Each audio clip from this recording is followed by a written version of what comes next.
here is the facts, ladies. The fact is that the men who are at your level, the men who are making six figures and above, the men who are financially successful, the men who are highly in their masculine energy, these kind of men, they see their life in a certain way. And it's because they see their life in a certain way, they have set certain goals. And in setting certain goals, they have an idea of what kind of woman they want by their side to help them to achieve their goals. And these type of men, they choose the path of least resistance. And these men, because they operate in their masculine energy, which is what masculine energy does, masculine energy sets goals and they go after what it is that they have set, okay? They are building something. These men are men that are going to gravitate towards feminine energy, period, point blank. These men are going to gravitate, they prefer feminine energy, unless he's gay. And if he's gay, okay? But if he's a straight heterosexual masculine man, which is what you want, ladies, especially if you're doing life at the highest level, then you're gonna want a man who is highly in his masculine energy. And in order for you to be able to attract that kind of man, it takes a certain type of strategy, especially a woman like you. And it doesn't matter your age. Okay? It doesn't matter if you're in your 50s, in your 40s, in your 60s, in your 70s, in your 20s. It doesn't matter whatever your age is. It doesn't matter what you look like. A lot of women think that it's their age that stands in the way, or their size that stands in the way, or them having children that stands in the way. They think it's all these superficial things, and it's not. And I'm getting ready to tell you what it is based on interviewing over 4,000 men, women, and couples. And of the pool that I interviewed, 2,000 of them were men, ladies. And they overwhelmingly gave us the answers. They shared what they thought. Now, let me first tell you how I got here and why I started doing this. I started off getting played like crazy. Okay, I grew up in a household where I watched my mother be abused on a regular basis. Sometimes I would witness and hear her being beat with a belt. And that affected the type of men that I would attract over and over again. I kept attracting Build-A-Bears. I kept attracting men who were abusive, who were toxic. The good guys who wanted me didn't want them, didn't stay with them. I kept gravitating towards the kind of men that didn't know how to treat me. And I was doing my thing. I had my own house. I had my own car. I was successful. And still, I continued to struggle when it came to love. And then I found myself being highly educated, getting into medical school, having all of these things going for me, where I went from that to being broke and homeless on food stamps with a child. And as I sat there crying, feeling like I let my child down, feeling like I let myself down, feeling like I let my family down, I made a promise to my daughter. I promised her that mommy was going to figure this thing out, that I was going to break the pattern that my mother had, that her mother had, of attracting toxic, abusive, dysfunctional relationships. And I promised her that I was going to show her what healthy love looks like, because I didn't want her to replicate the same cycle that I experienced, that my mother experienced, and that her mother experienced. And so that's when I launched a dating experiment, because I'm a science girl. I graduated pre-med biology. I did pharmaceutical sales for 15 years. So I study studies for a living. I love everything science.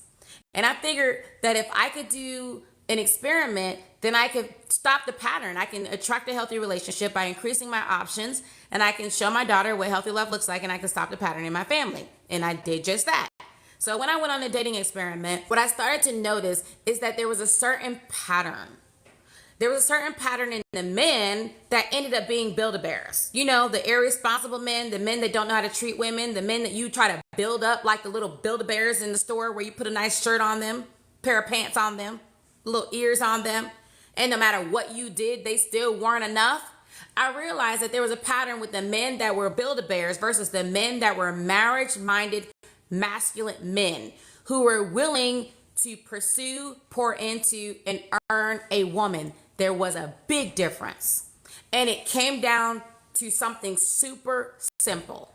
The men who overwhelmingly were the kind that would ghost you, the men that would lie to you, the men that would cheat on you, the men that was just looking to go with the flow, the men that didn't want to put any effort into earning you, those oftentimes, 99.9% of the times, were men who are highly in their feminine energy, aka feminized men. And understand, ladies, biochemically, men and women are completely different, okay? Men and women are completely different. Their brains are wired differently, mentally, emotionally, and physically. They fall in love differently than us. And then the men who were in their masculine energy, these were the men, and I swear to goodness, the masculine men, I didn't have to do anything. They gladly would open my door. They gladly would pay for the date. They gladly were trying to add value to my life. They were gladly trying to enhance my life. They would get me whatever it is that I said I wanted. I didn't even have to ask. I went from getting played over and over again to getting paid. And when I say paid, I mean, I had a man buy me a house and I didn't ask for it. I simply just told him I wanted to have an investment property, and we talked about it, and this man had the means and he bought me a house. Another man bought me a car. Fully paid, here's the keys, title in your name. And then I had men that constantly wanted to take me on shopping sprees. I don't know what it was. Over and over and over again, they wanted to take me to the store, take me shopping. I got tickets to the Masters, the Super Bowl, and the Open. What I'm getting ready to tell you, if you can catch this, will completely transform the way you're showing up and the way you're doing dating. Because what I found is, before, when I kept attracting the Build-A-Bears, when I kept attracting the feminized men, I was in my masculine energy, which is how I married my ex-husband, who I had to pay all the bills, who I had to think of everything. So I had to do everything when it came to taking care of the kids and doing all the things. I was the one that had to do all that stuff because he was highly in his feminine energy.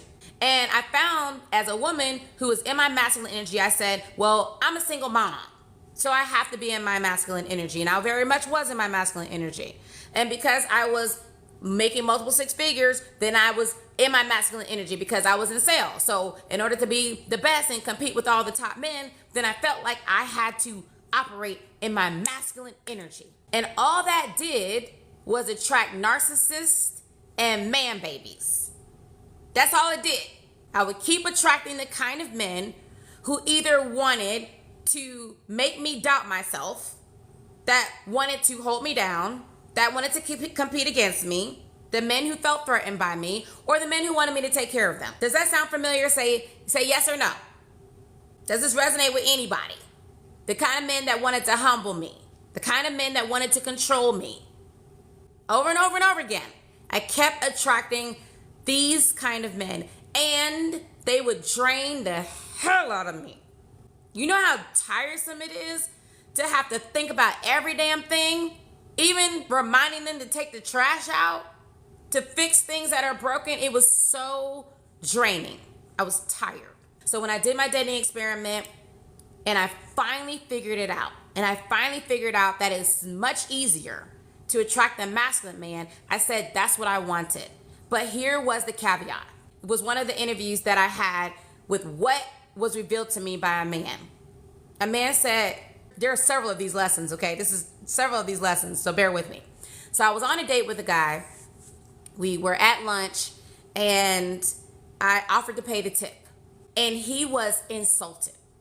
Like, seriously, the date was going great up until I offered to pay the tip. And he said, wow, you did the thing. And I said, what? What did I do? And he said, you basically insulted me as a man.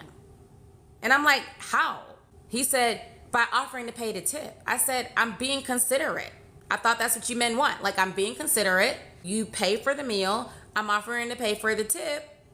And I thought that would be a good thing. He said, no, basically what it's showing me is that you don't feel that I would be able to have you as a man. And it's showing me that you don't know your value.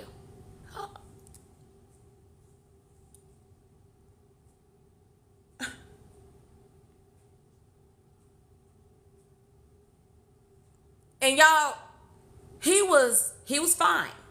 He was a doctor. He was fine.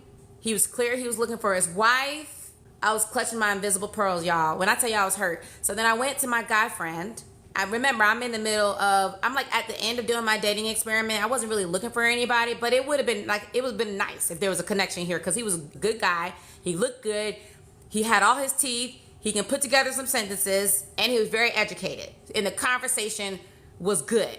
And when he checked me like that, I went to my guy friend and he said, basically what turned him off was the masculine energy in you. Turned him off. It was that masculine energy that I got it, I don't need you. And that's what started this whole spiral of really studying masculine and feminine energy. And I was like, I don't understand, how is that masculine? Because I can pay for my own food. He was like, it's that kind of energy.